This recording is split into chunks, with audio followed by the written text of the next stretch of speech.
열카! 안녕하십니까. 이판사판 스포츠 토크 이광용의 열카 3! 뭐 좋다고 웃어. 왜요? 야, 왜요? 야, 이거 보자. 저 나갈게요. 바로 시작하자마자 나가야겠네. 예, 저도 뭐 제 스스로, 문어? 제 스스로 문어? 쭈꾸미 데려다가 쭈구리 됐어. 쭈구리 장쭈구리 됐어요 지금 장쭈구리. 키움이 우승한다고요? 근데 그날 그 한국 시리즈 피무치기 할 때 제가 그 전날 심경의 변화가 약간 있다고 했잖아요. 사실 제가 그 네. 첩보를 들었거든요. 네. shirt now with my bloody nose sleeping. You're on your tippy toes creeping. 심경의 변화 갔어야지 그러면. 그런데 제가 뭐 겪어봐서 알잖아. 굉장히 의리 있는 사람입니다. 그래서 끝까지 밀고 갔는데 결국 이렇게 진짜 피를 봤어요 제가. 네. 됐고요. 와! 사실 지난번 야구 이야기 때 마지막에 이용균 기자가 두산 우승 얘기를 할 때 제 주변에 그 수많은 두산 팬들의 장탄식을 저는 스튜디오에서도 멀리서나마 들을 수 있었거든요. 그걸 이겨냈어. 와. 마지막에 웃는 자가 진정한 승리자 아니겠습니까? 예. 예. 이용균 기자. 예. 근데 주변에서는 이게 7차전까지 간다고 그러지 않았냐. 4차전에 끝났으니까 마친 게 아니다. 뭐 라는 얘기들도 듣긴 했어요. 네. 근데 정말 두산이 자신들이 가장 잘할 수 있는 야구를 하지 않았나 라는 생각이 들어요. 지난번에도 말씀드렸듯이 두산의 가장 큰 장점은 공을 잘 보는 거잖아요. 여기 스나이퍼도 있지만 정말로 스트라이크 존 안에 들어오는 공을 적극적으로 공략하고 가장 중요한 포인트가 이용균 기자가 짚었던 스트라이크와 볼을 구별해서 치는 두산 타자들의 능력이에요. 그게 지금 우리말로 번역하기가 참 힘들어요. 네. 우리는 뭐 선구안이라고 하는데 선구안이라고 하면 뭔가 좋게 자꾸 안 치는 느낌을 많이 주잖아요. 근데 실제로 영어에서 쓰는 표현으로는 플레이트 디서플린이라는 표현을 쓰거든요. 그러니까 타석에서의 훈련된 뭐 잘 잡혀진 규율 뭐 이런 느낌일 텐데 그 부분에서 두산이 정말 잘 돼 있구나. 이거는 최근에 막 데이터 하는데 데이터로 드러나는 기록이긴 하지만 그 데이터를 가지고 선수들에게 야 데이터가 이렇게 나와서 이렇게 해라고 한다고 해서 할 수 있는 능력은 좀 아니잖아요. 개개인의 능력이 본능적으로 뛰어난 했던 사람이잖아요, 이 네. 사람은. 아니 근데 개개인의 능력이 뛰어났다고 봅니다. 그러니까요. 그런데 두산이 뭐 이번 한국 시리즈 굉장히 경기력이 좋았어요. 네, 좋았다는 부분은 분명히 인정을 하는데 오히려 저는 이제 키움의 우승을 예상을 했으니까 키움 선수들이 좀 극복을 못했다는 부분이, 그러니까 잡을 수 있었던 경기가 맞아요. 굉장히 많았잖아요. 어떻게 1, 보면 2차전에서 둘 중에 하나만 잡았어도 그렇죠. 시리즈 전체 판도는 어떻게 될지 모르는 거예요. 저는 그러니까 많은 분들은 1차전 놓친 거를 굉장히 이야기를 많이 하는데 저는 2차전 놓친 게 진짜 컸다고 봅니다. 1차전 같은 경우에는 1대6으로 지지고 있는 경기를 결국 따라가서 경기를 내줬잖아요. 그런데 2차전 같은 경우에는 5대2로 앞선 상황을 지키지 못했다는 부분. 저는 오히려 이 부분이 조금 더 충격이 더 많았을 거라고 저는 생각이 들거든요. 결국 이번 한국 시리즈 패배는 2차전을 못 잡았던 게 키움 입장에서는 가장 큰 부분이라고 생각이 듭니다. 네. 1, 2차전에 두 장면 보면 이제 김하성 선수의 실책 그리고 김혜성 선수의 실책. 김혜성 선수는 5대2에서 5대3 따라가는 그렇죠. 빌미를 만들어준 거잖아요. 그런 장면들, 그 작은 실수들을 놓치지 않은 두산. 그렇죠. 그리고 그 네. 작은 실수가 큰 결과를 낳은 키움의 움직임들이 조금 아쉽지 않았나. 어쨌건 그래도 키움이 보여준 한국 야구의 새로운 트렌드 하나. 불펜이 여럿이면 해목하다? 뭐 이런 느낌? 그래도 결국에는 선발이 강해야 우승한다. 이게 정답인 것 같습니다. 장스나가 우리 장성 해설위원이 계속 방송을 해야겠다는 생각이 들었어요. 네? 이게 감독은 네. 그때 상황에 따라 말을 바꿀 줄 알아야 되더라고요. 상황이 바뀌면 여기서 네. 다르게 들어갔어야 되는데 자신이 해놨던 말을 지키기 위한 경기 운영하다 보면 그게 꼬여버려요. 맞아요. 네, 맞아요. 김태형 감독이 잘하는 건 아까 사실 경기 전에 이렇게 얘기했는데 경기 상황 바뀌면 그냥 막 다른 거 하거든요. 투수 교체도 있어서도. 장정석 감독도 이 플레이오프를 치르면서 불펜 사용에서도 굉장히 여러 가지 파격적인 운영들을 했잖아요. 그런 운영들이 힘이 됐다는 것에 대해 조금 갇히지 않았나. 네, 맞습니다. 한국 시리즈 운영 때 보면 네. 여기서 이렇게 갔으면 어땠을까 싶은데 앞서 했던 과정들을 의리를 지키기 위해서 맞아요. 그대로 가면 거기서 사고가 나더라고요. 이기고 있는 상황에서 등판하게 되면 조상우 같은 경우에는 한 점을 내주더라고 진짜 강하게 들어갔을 텐데 이게 동점이나 한 점 뒤지고 있는 상황 아무래도 마운드에 오르는 투수들은 공을 안 맞으니까 점수를 안 내주려고 안타를 안 맞으려고 조금 더 신중하게 가다 보면 공이 좀 더 벗어나고 스스로 위기를 만들 수 있는 어떤 이런 분위기였는데 이기고 있는 상황에서 조상우를 안 썼다는 부분. 이 부분은 아마 두고 제가 봤을 때는 그러니까 후회가 될 것 같아요. 이거 감독에게 우리가 변절의 자유를 허해야 된다. 아, 자기 마음대로 해도 돼요. 그러니까 그렇죠. 뭐 좋게 표현하면 네. 융통성을 발휘해도 된다. 감독은 예, 자기 말에 붙잡혀서는 안 된다. 변절을 했어야지. 그러니까. 진짜 바꾸려고 했는데 다음부터 너무 바꿔요. 구차한 그 있잖아요. 구차한 병명이 비겁한 변명입니다. 한국 시리즈 두 팀 선수들이 정말 좋은 플레이 많이 보여줬거든요. 두산 선수도 잘했고 키움 선수도 잘했고 정말 원없는 플레이를 펼쳐줬는데 경기 운영에서의 좀 아쉬운 장면들. 1차전에 보면 경기 마지막에 9회에만 비디오 판독 3번 나와요. 그런데 그 장면들에서 뭐 번복되는 장면들이 나오고 하다 보니까 경기 흐름이 그 치열한 순간에 막 끊겨요. 게다가 1차전 마지막에는 그 3피트 관련해서 굉장히 그라운드 안에서 궁금한 상황이었잖아요. 근데 정작 마이크를 들고 해설하는 장면에서는 김태형 감독이 왜 퇴장당했는지만 설명해 준 거예요. 맞아요. 이상하게 아주 베테랑 심판들이 모여 있었는데 이번 가을은 되게 뒤숭숭하고 어수선한 장면들이 많이 나왔다는 거. 4차전에서도 갑자기 이용찬 내리고 배영수 올라가는 맞아요. 장면이 나왔잖아요. 네. 그것도 나와서는 안 되는 거죠. 감독이 심판에게 물어봤는데 일단 허락을 했다가 다시 바꿔야 되는 상황들이 벌어지는 건 이건 좀 문제가 있지 않았나.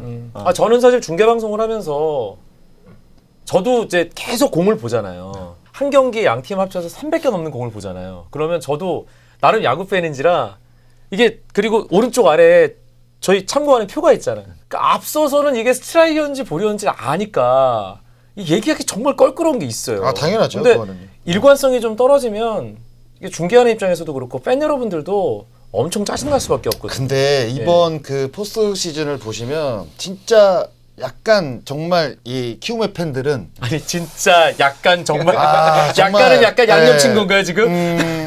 진짜 화가 약간 날 것 같아요. 네. 제가 봐도 많이 나시죠. 그러니까 예. 이게 그 저희가 단순하게 느끼는 게 아니라 그러니까 경기가 끝나고 나서 팬들이 올립니다. 스트라이크 볼 된 이 데이터를 올려요. 요즘은 전문가가 강호에 얼마나 많이 있는데요. 그런데 이제 네. 뭐 두산과 키움의 어떤 스트라이크 볼 판정의 어떤 그 비율이 좀 비슷해야 되는데 약간 너무 한쪽으로 치우치다 보니까 근데 이게 육안으로도 너무 티가 나다 보니까 약간이라는 말 빼도 돼.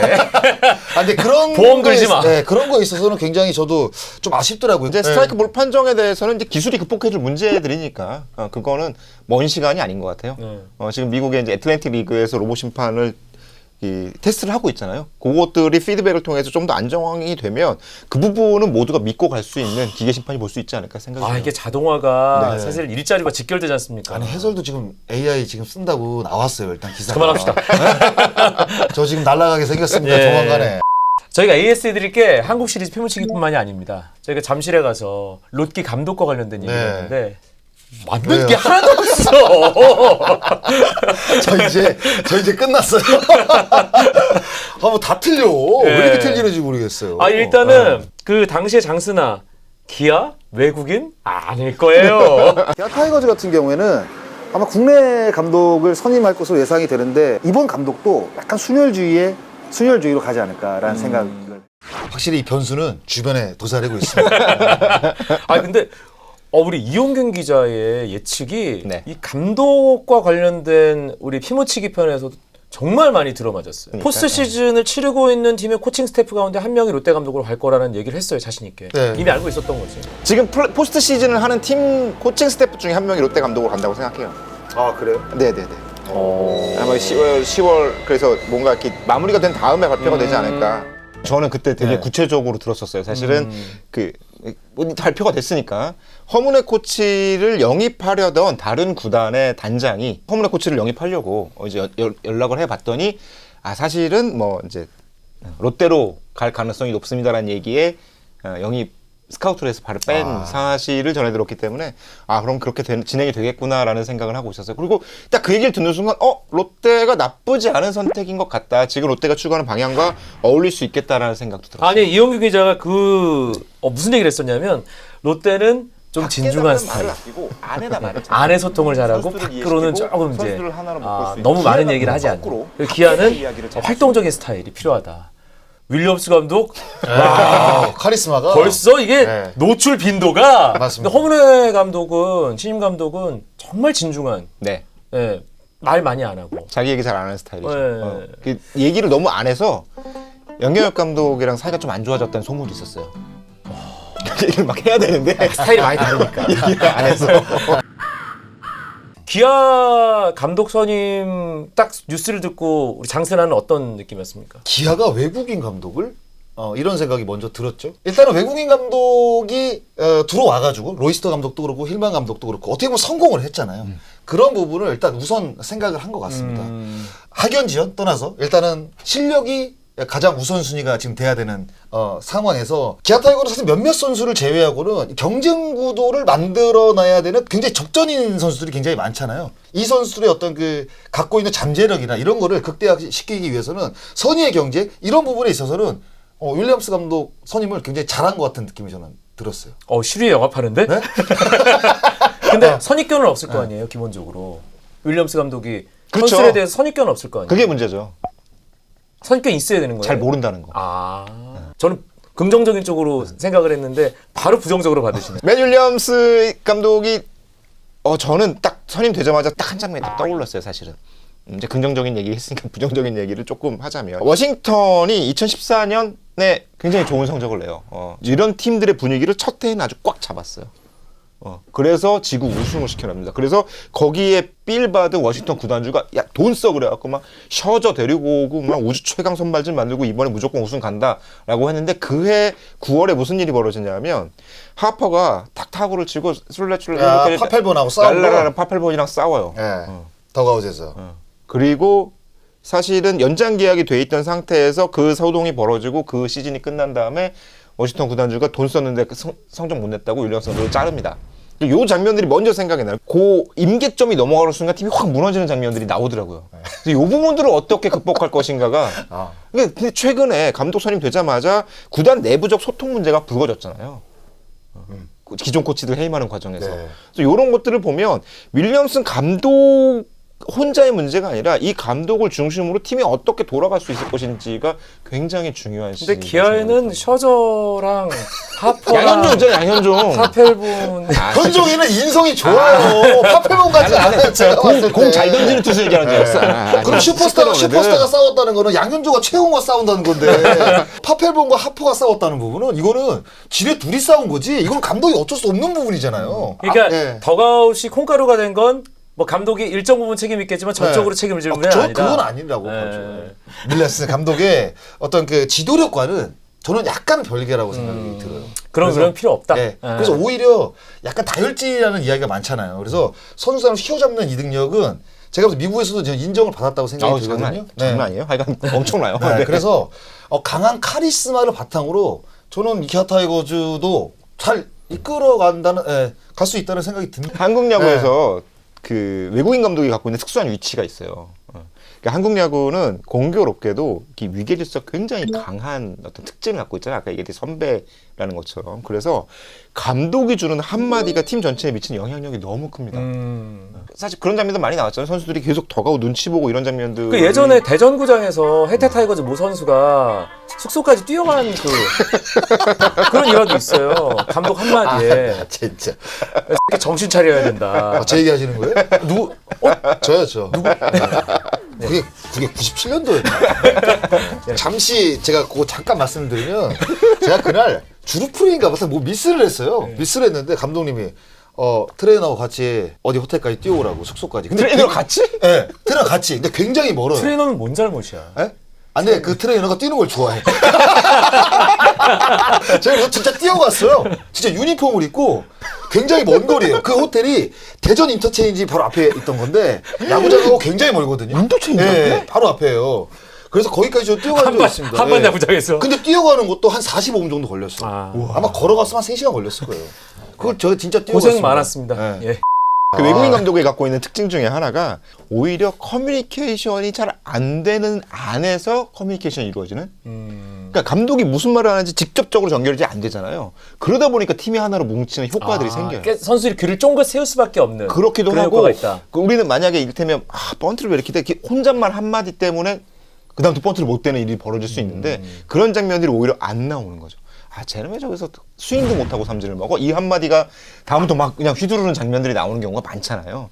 그러니까 커뮤니케이션이 단절됨으로써 오히려 선수들의 창의성이 발휘되는 주눅 들지 않고 이런 효과들이 실제로 로이스터 감독이 보여줬기 때문에 기아 타이거즈 선수들 영어 능력에 대해서 완전히 바닥을 깔고 지금 그것도 알아들을 수 있는 거 아니에요? 못 들은 척 할 수 있는 거 아닐까요? 근데 실제로 그 외국인 감독이 얘기하면 그 하나를 건너서 되게 잘 듣게 열리잖아요, 귀가. 저 사람이 무슨 얘기를 하는지를. 저게 아무래도 메이저리그니까 이렇게 하겠구나라고 한 번 더 열고 생각하고 적극적으로 해석하고 이런 커뮤니케이션에 이점이 있기 때문에 그 부분들은 메이저리그 감독의 장점이에요. 갑자기 재밌는 게 하나 생각이 났는데 예전에 로이스터 감독 있을 때 로이스터 감독을 보조하던 커티스 정이라고 있어요. 네. 정윤현이 형이 있는데 그 원래 이제 감독이 화가 나게 되면 언성이 높아지잖아, 영어로. 그러면 이제 통역을 해주는 사람은 그냥 얘기를 하면 되는데 같이 돈이 넘어가가지고 한국말로 야 너 왜 떡을 안 해? 이렇게 된다는 거예요. 성우가 더빙하듯이. 그러니까 저 그 얘기가 진짜 웃겼거든요. 야 너 똑바로 하래. 너 주로 플레이 똑바로 하래. 야 너 주로 플레이 똑바로 하래. 이러면 형 저 왜한테 저한테 왜 화내세요? 이럴 수도 있잖아요. 갑자기 생각이 났어요. 굉장히 재밌게 제가 들었던 이야기. 재밌는 거 인정. 근데 이용규 기자가 네. 지난번에 기아는 안보다는 밖으로 좀 소통을 많이 하는 감독이어야 된다고 했는데 윌리엄스 감독이 그런 캐릭터이기도 한 것 같아요. 그렇죠. 굉장히 적극적이더라고요. 네. 진짜 오자마자 뭐 사우나 가고 뭐 먹을 그쪽 음식 먹고 한국 음식 먹고 이런 장면들을 보면 설사했다는데. 그러면서 적응하는 거죠, 이제 한국 문화에.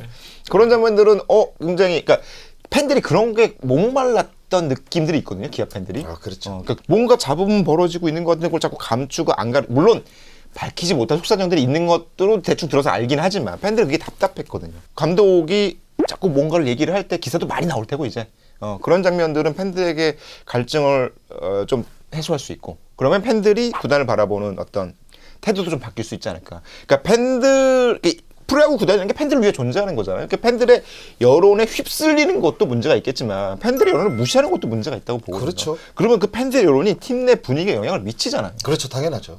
네. 그런 부분들을 잘 막아줄 수 있는 감독의 역할이라고 본다면 윌리엄스 감독은 그 부분을 굉장히 잘할 수 있을 것 같아요. 근데 아마 용균 기자님은 더 힘들 거예요, 앞으로. 제가 봤을 때. 원래 약간 외국인 감독들이 진짜 인터뷰를 길게 하잖아요. 거기다가 또 통역을 거쳐야 돼요. 그러면 기자분들도 질문을 던지고 좀 빨리빨리 이야기하고 좀 짧게 얘기를 하면 좋은데 우리가 힐만 감독이랑 해봤잖아요. 소만 감독도 많이 길잖아요. 로이스터 감독 길어요. 질문이 짧아져요. 네. 괜찮아요. 그래서 아마 기사 쓰는데 조금 힘들 거예요. 제가. 국어보단 영어를 더 좋아하기 때문에 괜찮아요. 롯데 얘기로 넘어가죠. 롯데는 일단은 저희 녹화 시점에는 허물의 감독. 네. 예, 사실 저희가 제리 샌즈 투수당 볼 두산 우승. 전에 나왔어요. 하루 전에 나왔어요, 기사가. 오피셜로 떠버려. 단독이라고 저 어때? 떠버렸어요. 경기도 안 끝났는데. 아마 그거 진짜 기사 내보내고 싶어서 아마 근질근질했던 것 요거 같아요. 마우스 진짜. 네. 마우스 왼쪽 버튼만 지금 손가락 위로 네. 딱 올리고. 야, 예, 경기가 발사가- 끝나기 전에 나왔다니까. 그렇구나. 몇 분 전에 나왔어요. 네. 오피셜 기사가. 네. 단독 기사가. 다들 잘 알고 있었던 상황이었으니까. 그러니까 어차피 다 네. 모든 기자들이 다 공유하고 있었는데 네. 그 단독 타이틀은 왜 다는 팬들도 겁니까? 어느 정도 안 것 같아요. 예? 그 단독 타이틀은 왜 다는 거예요? 이 삐처리 되겠지만 이게 다 때문이죠. 저 조금 이따 거기 가는데. 어떨까요, 롯데는? 예. 저는 그 소식을 처음 들었을 때 포스트 시즌 직전이었거든요. 포스트 시즌 직전에 이제 그 소식을 들었을 때 괜찮겠다라는 생각이 첫 번째로 들었어요. 그러니까 왜 그러냐면 어쨌건 성민규 단장을 영입을 했고 롯데가 메이저리그 스타일의 육성 시스템을 고민을 하고 있는 중이었잖아요. 그걸 어떻게 만들어 갈까를 고민하고 있는데 키움이 히어로즈가 보스턴과 맺어져 있는 그 MOU 같은 게 있어요. 그 파트너십 관계가. 그 보스턴 레드삭스로부터 어떤 배워온 선수 육성 매뉴얼에 대한 확고한 신뢰가 있더라고요. 메이저리그식 선수 육성 그리고 업그레이드 시스템에 대한 이해가 있으면 이 부분들이 롯데의 어떤 성민규 단장의 스타일과 잘 어울리지 않을까. 사실은 이게 안 어울리면 지금 롯데가 바꾸려고 하는 모든 개혁들이 다 말짱 꽝이 될 수 있거든요. 그래서 그런 점에서 그러니까 메이저리그 육성 시스템을 잘 이해하고 있다는 점에서는 굉장히 좋은 선택이 아닐까 생각이 듭니다. 저는 괜찮은 선택이 아니라 잘한 선택이라고 생각해요. 네. 그러니까 저는 이제 현장을 이렇게 다니잖아요. 코치는 아니지만 해설자로서 다니면 이 허문의 코치 얘기는 제가 예전부터 진짜 많이 들었거든요. 굉장히 귀가 열린 코치다. 라는 이야기를 많이 들었습니다. 이 시대에 가장 필요한 리더의 덕목이에요. 그렇죠. 거기다가 또 데이터까지 같이 이제 접목을 시키니까 아마 롯데 쪽에서 선택을 하지 않았나 생각이 들어요. 그러니까 허문의 코치의 이야기를 들어보면 따르는 선수들이 진짜 많다고 하더라고요. 예전부터. 일단은 선수들이 어떤 그 면담을 신청을 했을 때 자기의 의견을 얘기하는 것보다 어떤 게 문제인 것 같니 너한테? 그러면 이제 선수가 이제 얘기를 할 거 아니에요. 그걸 들으면서 자기의 이야기를 얘기하고 결국 방법을 같이 이제 찾아 나가는. 전 이런 코치로 알고 있거든요. 근데 그게 진짜 어떤 한 명, 두 명한테 들은 게 아니라 야구판에 있는 제가 모든 사람들한테 진짜 허문의 코치가 나쁘다는 얘기는 한 번도 들어본 적이 없는 것 같아요. 네. 그만큼 인덕과 모든 것을 다 두루두루 갖춘 저는 준비된 어떤 그 감독이라고 생각이 들거든요. 그래서 롯데가 이번 감독은 이렇게 얘기하면 지난 감독들은 다 저기 제대로 선임이 안 됐다는 얘기도 있겠지만 진짜 감독 선임을 굉장히 잘한 것 같다. 지금 제일 필요한 감독.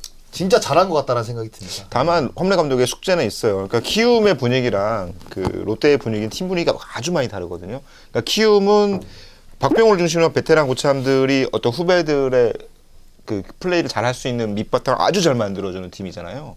자신들의 색깔 들어가지 않게. 롯데는 이거랑 거의 반대되는 팀이거든요.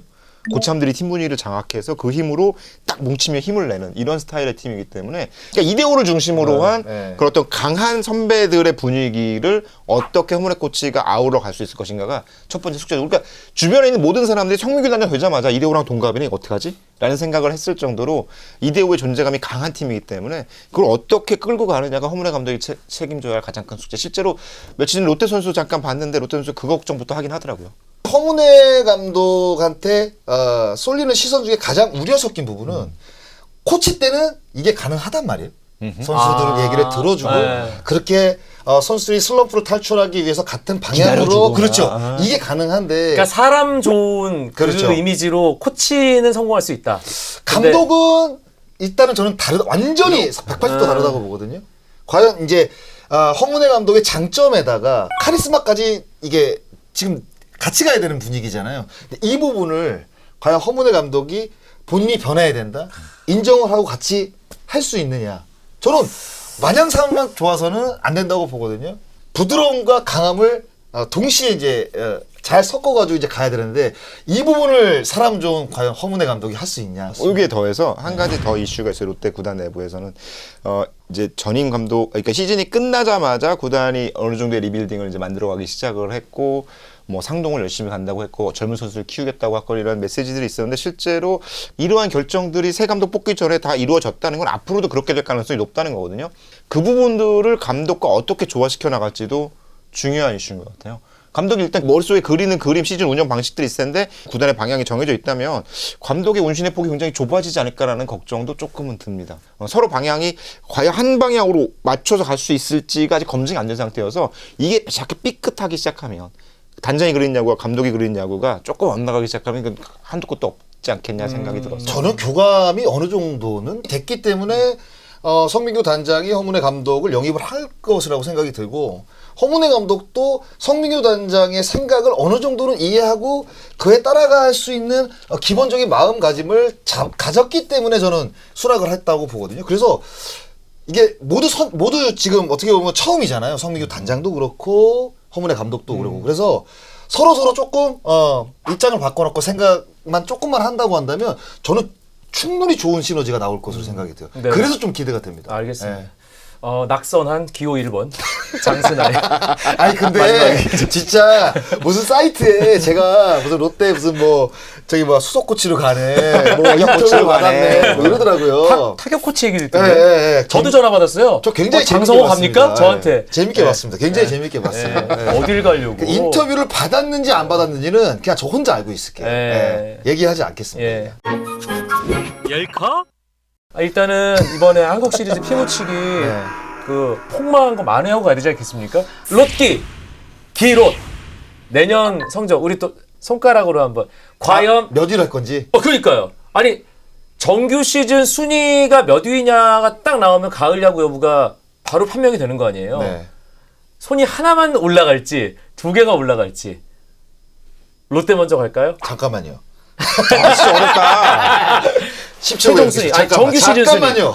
네, 정규 잠깐만요. 시즌 순위. 정규 시즌 순위. 롯데의 정규 시즌 순위와 기아의 정규 시즌 순위를 마지막으로 피를 한번 딱 묻히고 뭐 2위 얘기 필요 없어요. 변명 필요 없습니다. 그리고 한 줄 요약합니다. 자, 준비되셨어요? 네. 자, 롯데자이언츠의 2020 시즌 순위는 과연 몇 위? 하나, 둘, 셋. 오, 진짜 짜지도 않았는데 똑같이 줬어. 내가 볼 때는 네. 롯데 팬들 눈치를 봤어. 아 이거 어쩔 수 없어요. 피 묻히긴데? 에? 피는 묻으면 되죠. 어. 피는 너무 많이 묻혀가지고 이제 피도 안 나요, 이제? 저 이제 고추장만 봐도 피 같아요. 예. 멸치를 못 찍어 먹겠어요 제가 무서워서. 예. 예. 자, 마지막으로 기아 타이거즈의 2020 시즌 순위는 하나, 둘, 셋. 공동 5위입니까? 난 4등, 난 4등, 저는- 난 4등. 공동 5위예요? 예? 어쩔 수 없어요. 예. 예. 그러면 와일드 카드 시리즈 참가 확정 결정전 이런 거 해야 되는 거예요? 그런데 그 위는 못 갈 것 같아요 저는. 아. 예. 5등 위는 안 될 것 같아요. 아. 제가 생각을 했어요. 마지노선이다 네. 이게. 그러니까 두 팀의 전력을 보더라도 뭐 새롭게 감독이 오고 뭐 프런트가 좀 바뀌었다고 해도 근데 기본적인 어떤 구성이라는 게 있잖아요. 지금까지 해온. 그걸 봤을 때는 두 팀은 5강 싸움까지는 될 것 같은데 그 위까지는 제가 봤을 때 정규 시즌 1위 뭐 더 높은 순위를 차지한다? 이 부분은 조금 제가 봤을 때 어려울 것 같아요. 기아를 조금 더 높이 쳐준 네. 우리 저는 저주를 푼 이용균 기자의 그냥 간단하게 생각을 해서 양현종이 있고요. 기아에는 문경찬도 있고요. 앞뒤에 선수가 있는 가운데 외국인 감독이 갖고 있는 가장 큰 장점은 외국인 선수랑 호흡이 잘 맞아요. 그렇죠. 좋은 선수 또 뽑을 수 있고. 뭐 그건 이제 와서 네. 해봐야 되는데 어쨌건 어떤 선수가 오든지 간에 여기서 적응할 수 있는 여지가 굉장히 크거든요. 그러니까 힘들 때 감독이 얘기해주면 얼마나 좋은 거예요. 그러니까 그 부분들의 장점들을 고려하면 내년 시즌 롯데 순위보다는 기아가 조금 더 위에 올라갈 여지가 있지 않겠나라는 생각이 들어요. 물론 다만 기아의 가장 큰 숙제는 이제 안치홍 김선민을 어떻게 처리하느냐. 처리요? 아니 처리가 아니라 뭐 암살자 써야 돼요? 킬러 써야 돼요? 어떻게 해야 돼요? 계약을 하는데 기분 나쁘게 계약하면 안 되잖아요. 그렇다고 또 오버페이를 하면 또 뭐라고 그러고 목적어가 안치홍 김선빈 계약을 어떻게 처리하느냐. 맞아. 거기 가서 계약이 그냥 빠지니까 아니 마음이 급해서 야. 제가 처리하겠습니다. 그거를 계약을 어떻게 잘 관리하고 하느냐. 이게 사실은 이번에 그 코칭 스태프를 좀 지각 뭐 이렇게 제대로 이제 소통 안 된 그거 상태에서 진짜 처리를 해임하고. 해버렸어요. 그러니까 이런 과정들을 보니까 야 팀 내 약간 미스커뮤니케이션도 있고 삐걱삐걱 되나 보네. 이러다가 FA 계약도 이런 식으로 처리되면 어떡하지?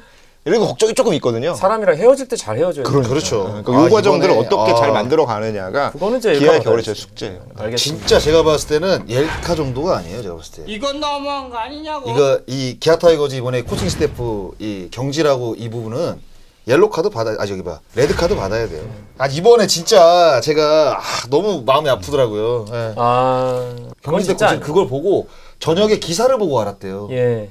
옐카 MC가 교체되더라도 미리 저한테 말씀을 좀 해주셨으면 하는 그런 바람. 그렇죠. 최소한 한 달 전, 그러니까 한 달 전에는 이야기를 해줘야죠. 보도자료 옐카 새 MC 장성호. 제가 MC를? 보도자료 보고 알면 그럼 제가 MC를 할 테니까 게스트로 출연을 하세요. 제가 뭔 패널로. 자 여기까지 할게요. 한 줄 요약 오늘은 주인공인 이용균 기자 마지막으로 빼드립니다. 장신아부터. 저는 환골탈태라는 사자성어로 가겠습니다. 두 팀 모두 올해 실패를 했잖아요. 새롭게 이제 겨울 좀 준비를 잘 해서 내년에는 팬들의 어떤 그 기대에 부응할 수 있는 좋은 성적을 이 두 팀이 좀 내줬으면 좋겠습니다. 이거는 사실 어떻게 보면 한국 프로야구 흥행과도 연관돼 있는 부분이거든요. 내년 시즌에는 정말 좋은 성적이 나서 한국 야구의 어떤 그 부흥이 다시 한번 좀 일어났으면 좋겠다는 바람을 갖고 환골탈태로 뽑았습니다. 네. 장주에서 장쭈그리 된 네. 우리 장신아도 스토브리 기간 동안 옐카 패널로서 환골탈태 좀 하시고. 여기서 더요? 더 적나라하게 이야기를 하는 말씀이신가요? 네. 원래 가을이 아주 뜨거웠잖아요. 올겨울 더욱 뜨거웠으면 좋겠습니다. 지난해 맨날 뭐 찬바람 부는 스토브리그 이런 거 말고 후끈 달아오르는 스토브리그 기대하고 있겠습니다. 난로가에서 야구 팬들이 나눌 이야기가 훨씬 더 많아졌으면 좋겠고요. 오늘 이제 야구가 끝났습니다. 토미라소다 감독의 유명한 말 있잖아요. 한 해에서 가장 슬픈 날은 야구가 끝나는 날이라고. 저 좋던데? 진짜 초점 왜요? 치지 마. 왜요? 초점 치지 마. 하여튼 이제 야구가 끝나서 좀 섭섭하고 쓸쓸한 분들을 위해서 예리카가 준비한 특별 선물입니다. 자, 야구의 인문화. 저자께서 이 책이 무슨 책인지 네. 설명을 좀. 야구는 구로 이루어진 책이고요. 사실은 제가 그동안 한 뭐 10수년간 써온 칼럼을 모은 책인데 그 칼럼 중에서 야구의 특징, 우리가 야구를 되게 좋아하는 이유들이 여러 가지 있는데 그 야구 좋아하는 이유들을 모아놓은 책이고 뭐 개인적으로 항상 야구가 세상을 바꿀 수 있다고 생각하는 입장에서 야구가 그냥 공놀이를 넘어서 뭔가 특별한 게 있다는 걸 모아놓은 책이니까 예. 야구 없을 때 한 번씩 보시면 좋지 않을까. 네, 이 책을 오늘 좋은 댓글 남겨주신 분들 가운데 5분을 선정해서 드리도록 하겠습니다. 열카 야구 이야기는 뜨거울 예정인 스토브리그 이야기 준비해서 조만간 다시 찾아뵙겠습니다. 감사합니다. 열카 스윙!